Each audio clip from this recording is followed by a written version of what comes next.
अस्सलाम वालेकुम वरहमतुल्लाहि वबरकात औज़ु बिल्लाहि मिनश शैतानिर रजीम बिस्मिल्लाहिर रहमानिर रहीम।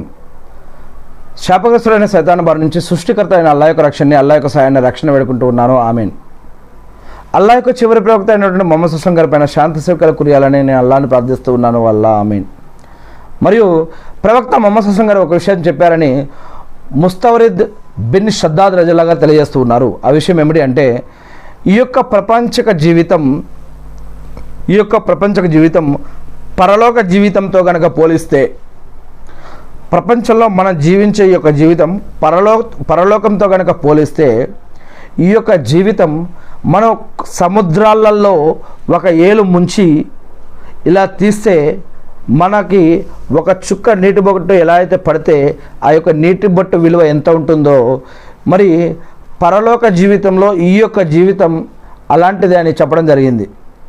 ఎలా చెప్పారంటే, ప్రవక్త మొహమ్మద్ సుల్లాం గారు ఈ విషయం చెప్పారని ఆ యొక్క సహాబా చెప్తూ ఉన్నారు. అల్లా యొక్క సాక్షిగా పరలోకం ముందు ఇహలోక జీవితం ఎలా ఉంది అంటే, ఎవరైనా సముద్రాల్లో తన యొక్క చేతివేలు ముంచి ఎంత నీరు తన వేలుకు అంటుకొని ఉందో, ఎంత నీరు ఒక చుక్క పడినంత కూడా కాదు, ఎంత నీరు తన చేతి వేలుకి అంటుకొని ఉందో, మరి అలానే చూసినట్టు ఉంటుంది ఈ యొక్క పరలోక జీవితం ముందు ఈ యొక్క ప్రాపంచిక జీవితం అనేది ప్రవక్త మొహమ్మద్ సుల్లాం గారు చెప్పారని ముస్తవరిద్ బిన్ షద్దాద్ రజల్లాహ్ గారు తెలియజేస్తూ ఉన్నారు. ముస్లిం హదీస్ గ్రంథం మరియు మిస్కాతుల్ మసాబిలో 5156వ హదీస్. మరి మరణం లేని జీవితం పరలోక జీవితం, మరణం లేని జీవితం పరలోక జీవితం. మరి ఈ యొక్క జీవితంలో, ప్రపంచంలో మనం ఒక మానవుడుగా జీవించి ఉన్నప్పుడు ఇది కొద్ది రోజుల జీవితం. అది మనం పుట్టినప్పటి నుంచి మరి మరణించే వరకు ఎప్పుడు ఆ మరణం వస్తుందో మనకి తెలియదు. చిన్నప్పుడు వస్తుందా, తల్లి కడుపులో వస్తుందా, బయట ఉన్నప్పుడు వస్తుందా, చిన్నప్పుడు వస్తుందా, పెద్దగైనాక వస్తుందా, ఇంట్లో వస్తుందా, బయట వస్తుందా, ఎక్కడొస్తుందో మన మరణం అల్లాహ్కు తప్ప ఎవరికి తెలియదు. మన మరణం ఎప్పుడు వస్తుంది, ఎక్కడొస్తుంది, ఎలా వస్తుంది అనేది. మరి ఈ యొక్క జీవితం చాలా చిన్నది అని, మరి ఉదాహరణకి 100 సంవత్సరాలు వేసుకున్నా లేదా 110 సంవత్సరాలు వేసుకున్నా కూడా మరి ఈ జీవితం అయితే చిన్నదే అని.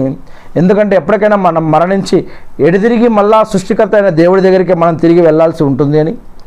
మరి ఈ ప్రపంచంలో ఒక మానవుడిగా జీవించి ఉన్నప్పుడు, మనం బ్రతికి ఉన్నప్పుడు చేసిన మంచి చెడు, పాపం, పుణ్యం, హరాం, హలాల్ జీవితం ఆధారంగానే మనకి స్వర్గమా లేదా నరకమా అనేది నిర్ణయించబడుతుంది.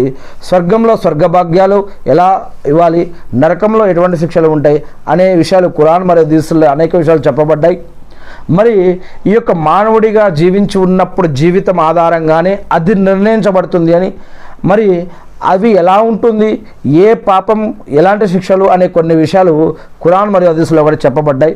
మరి ఏ పుణ్యానికి ఎలాంటి భాగ్యాలు అనే కొన్ని విషయాలు ఖురాన్ హదీసులో కూడా చెప్పబడ్డాయి.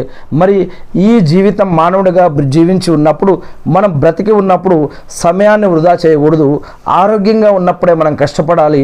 మరియు సమయం దొరికినప్పుడు మనం ఎంత వీలైతే అంత దేవుణ్ణి గుర్తుపెట్టుకొని దేవుడి పట్ల భయం, భక్తి, గౌరవ మర్యాదతో జీవిస్తూ ఉండాలి అనే విషయాన్ని ఇక్కడ చెప్పడం జరుగుతుంది. అంటే సముద్రంలో ముంచి వేలును గనక తీస్తే ఆ చేతి వేలుకి ఎంత తడి అంటుకొని ఉంటుంది. ఒకవేళ చుక్కలు పడితే కూడా 1 చుక్క లేదా 2 చుక్కలు మాత్రమే కొన్నిసార్లు మనకి అంటుకొని వస్తూ ఉంటుంది. కానీ ఈ యొక్క ప్రాపంచిక ఐహిక జీవితం పరలోకం ముందు ఆ నీటి చుక్కల కంటే కూడా చిన్నది. నీటి చుక్కలంతా కూడా అని చెప్పడం జరగట్లేదు, నీటి చుక్కల కంటే కూడా చిన్నదని చెప్పడం జరుగుతుంది. పరలోకం సముద్రాల వంటిది. ఈ జీవితం నశించేది. ఈ యొక్క ప్రపంచంలో ఉన్న జీవితం ఎప్పటికైనా నాశనం అయిపోయేది. కానీ పరలోక జీవితం శాశ్వతమైనది. ఈ లోకంలోని ప్రతి వస్తువు నశించేదే. ఖురాన్లో ఒక వాక్యం చెప్పడం జరిగింది. మరి ఒకసారి ప్రవక్త మొహమ్మద్ సుల్లాం గారు ఇంతకాలం అయిపోయినప్పుడు ఒక సహాబా గారు లేచి మొహమ్మద్ సుల్లాం గారు ఇంతకాలం అయిపోయారని అంటే, ఇంకొక సహాబా గారి కోపం వచ్చి ఖడ్గాన్ని తీయడం జరుగుతుంది. ఇంకోసారి ఎవరైనా ఈ యొక్క మాట అంటే కనుక నేను వారు శిరచ్ఛేదనం చేస్తానని ఆ యొక్క సహాబా గారు కోపంతో అన్నప్పుడు, ఆ యొక్క సహాబా గారు కూడా ఇదే వాక్యాన్ని చదివి వినిపించారు. ఏమని? పుట్టిన ప్రతి ప్రాణి మరణించక తప్పదు అని. పుట్టిన ప్రతి ప్రాణి మరణించక తప్పదు, అది ఎవరైనా సరే. ఏదైనా సరే అని ఇక్కడ చెప్పడం జరిగింది. అప్పుడు ఆ యొక్క సహాబా గారు ఖడ్గాన్ని వదిలేసి మళ్ళీ డీలా కింద పడి కూర్చొని ఉండటం జరిగింది. అంటే పుట్టిన ప్రతి ప్రాణి మరణించక తప్పదు ఇహలోకంలో, మరి శాశ్వతమైన జీవితం అనేది పరలోకంలో ఉంది మానవుడికి అని ఇక్కడ ఖురాన్ మరియు హదీసుల్లో ఇస్లాంలో చెప్పడం జరుగుతుంది. ఈ లోకంలోని ప్రతి వస్తువు నశించేదే, కానీ పరలోక సుఖాలు శాశ్వతమైనవి. అందువల్ల నశించే దాన్ని శాశ్వతంగా ఉండే దానిపై ప్రాధాన్యత ఇవ్వరాదు. ఇది ఎప్పటికైనా నశించేదే. ఇక్కడ ఉన్నటువంటి అధికారం, ఇక్కడ ఉన్నటువంటి అందచందాలు, ఇక్కడ ఉన్నటువంటి డబ్బు, ఇక్కడ ఉన్నటువంటి భోగభాగ్యాల కోసం మనం పరలోకాన్ని నాశనం చేసుకోవద్దు అని చెప్పడం జరుగుతుంది. ఇక్కడ కొద్ది రోజుల జీవితంలో దొరికే ఈ యొక్క సుఖ సౌఖ్యాల భోగభాగ్యాలకు ఆశపడి మీ యొక్క జీవితాన్ని పాడు చేసుకోవద్దు. మీరు పాపాలకి నేరాలకి అక్రమాలకి అన్యాయాలకి గురి కావద్దు. మరి దేవుడు చెప్పిన దైవ మార్గంలో మంచి పద్ధతుల్లో జీవించండి అని చెప్పడం జరుగుతుంది ఇక్కడ విషయం. మరి ఇప్పుడు తెలిసిన విషయం ఏమిటంటే, ప్రాపంచిక అనుగ్రహాలు పొంది గర్వం అహంకారాలకు గురి కావడం సరైనది కాదు.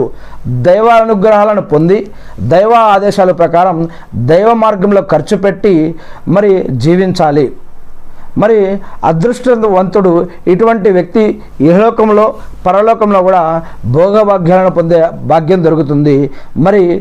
మరి అటువంటి మంచి కార్యాలు ఏవి, ఈ యొక్క ప్రపంచంలో ఉన్నప్పుడు మనం ఎలా జీవించాలి, మరి వీటి గురించి ఖురాన్ మరియు హదీసులో చెప్పిన కొన్ని విషయాలని మనం తెలుగు బుఖారీలో చెప్పుకోవడం జరిగింది. నేను సృష్టికర్త అయిన అల్లాహ్ని ప్రార్థిస్తూ ఉన్నాను, అల్లా మేము ఎప్పటికైనా తిరిగి రావాల్సింది మీ వద్దకే. అల్లా మా యొక్క పాపాలను క్షమించడం వల్ల, మీ ప్రవక్తలందరిపైన వారి యొక్క సహాబాలపైన కూడా శాంతి కురిపించడం వల్ల మా పాపాలను క్షమించి అల్లా మాకు ఉపాధిని, బరకత్ని, రక్షణని, సహాయాన్ని అందించి అల్లా మా అందరికీ కూడా స్వర్గ భాగ్యాన్ని ప్రసాదించడం వల్ల ఆమీన్. అల్లాహు అక్బర్, అల్హమ్దులిల్లాహ్, సుబ్హానల్లాహ్, అల్లాహు అక్బర్, అషహదు అన్ లా ఇలాహా ఇల్లల్లాహు వ అషహదు అన్న ముహమ్మదన్ అబ్దుహు వ రసూలుహు.